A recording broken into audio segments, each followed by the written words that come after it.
Selamat datang kembali. Kali ini kita bakal bahas sesuatu yang sering bikin nggak enak hati nih. Betul. Soal nagih utang atau pembayaran yang macet.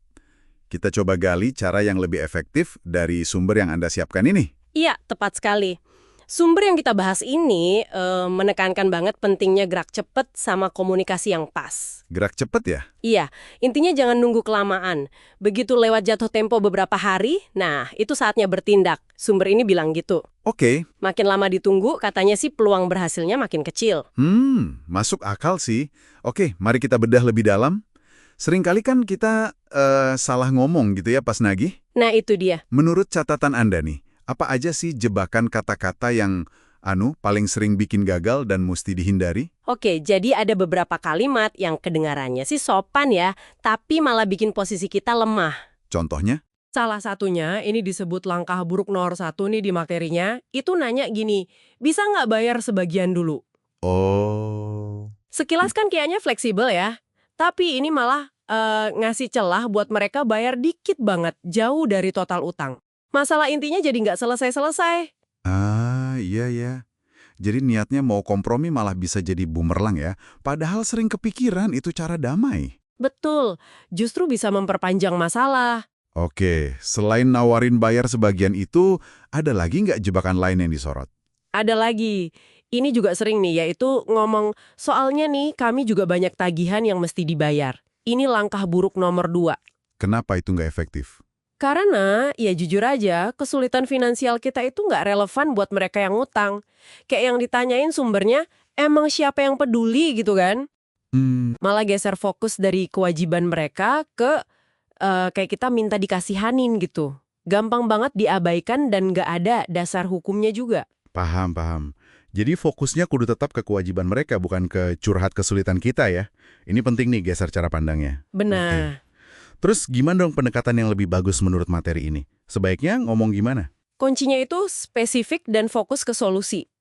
Sebutin jelas jumlah utangnya berapa, jatuh temponya kapan. Oke. Terus bahasanya tegas tapi tetap profesional, hindari pertanyaan yang bikin mereka defensif, kayak, kenapa sih belum bayar juga gitu. Iya. Itu sering bikin orang langsung cari alasan ya. Nah, materi ini nyaranin tanya gini, kira-kira kapan ya kami bisa harapkan pelunasan saldo ini? Atau mungkin ada kendala nggak soal faktur ini yang perlu kami tahu biar bisa dibantu? Oh, Jadi arahnya ke tindakan selanjutnya, bukan ngorek-ngorek alasan masa lalu. saya suka tuh perubahannya. Dari kenapa jadi kapan? Atau gimana solusinya? Kayaknya mengubah pertanyaan bisa ngubah dinamikanya banget ya. Bisa banget. Tapi gimana kalau cara yang lebih halus ini tetap nggak mempan? Masih belum bayar juga? Apa langkah selanjutnya? Nah, kalau komunikasi amal belum efektif, sumber ini nyaranin pendekatan yang lebih, ya bisa dibilang lebih tegas, tapi masih ngasih kesempatan. Gimana tuh contohnya? Salah satu contoh kalimatnya gini, akun Bapak Ibu ini sebenarnya udah masuk daftar buat diterusin ke bagian legal buat penagihan, Wah, tapi saya tahan dulu berkasnya sebentar, soalnya saya mau coba bicara langsung sekali lagi sama Bapak Ibu soal penyelesaian saldo ini. itu cukup kuat ya pesannya. Kayak ngasih sinyal serius tapi masih buka pintu. Iya, ada konsekuensi jelas, tapi juga ada kesempatan terakhir buat beresin baik-baik. Oke, ada alternatif lain nggak?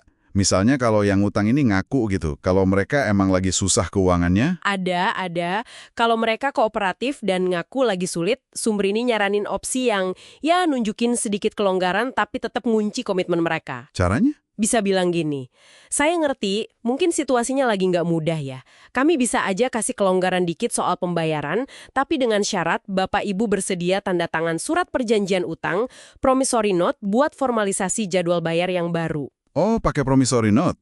Kenapa itu penting? Penting banget, karena promissory note itu mengubah utang yang mungkin tadinya cuma berdasarkan invoice atau kesepakatan lisan, jadi komitmen legal tertulis. Ada dokumentasinya, ada jadwal bayar baru yang jelas, dan bisa ditegakkan hukum kalau dilanggar lagi. Oke, jadi kesimpulannya nih ya. Pertama, gerak cepat, jangan ditunda. Kedua, pakai bahasa yang lugas, hindari kalimat-kalimat lemah atau yang kesannya mohon-mohon. Betul. Fokus ke kewajiban mereka, cari solusi bareng. Kalau perlu, tingkatkan ketegasan pelan-pelan, terus tawarkan solusi terstruktur kayak promissory note tadi kalau memang ada niat baik. Tepat sekali. Komunikasi yang jelas, terarah, profesional, dan Terkontrol itu intinya. Cara kita nanya dan nyampein ekspektasi, itu kayak yang diulas di materi ini dampaknya gede banget ke hasil akhir penagihan. Dan bisa jadi juga bantu jaga hubungan bisnis ya, kalau memungkinkan. Nah, itu juga penting. Sip. Ini info praktis banget sih buat situasi yang, ya ampun, sering banget dihadapi banyak orang. Nah, buat penutup nih, mungkin ada satu hal yang menarik buat Anda renungkan lagi dari obrolan kita. Apa tuh? Gimana kalau kita geser pola pikir kita? Dari yang tadinya cuma minta dibayar, jadi mengharapkan kewajiban itu dipenuhi. Kira-kira perubahan mindset itu bisa ngubah posisi tawar dan PD kita nggak ya pas lagi nagih gini? Menarik itu. Sesuatu buat dipikirin lebih lanjut ya. Sampai ketemu lagi di pembahasan mendalam berikutnya.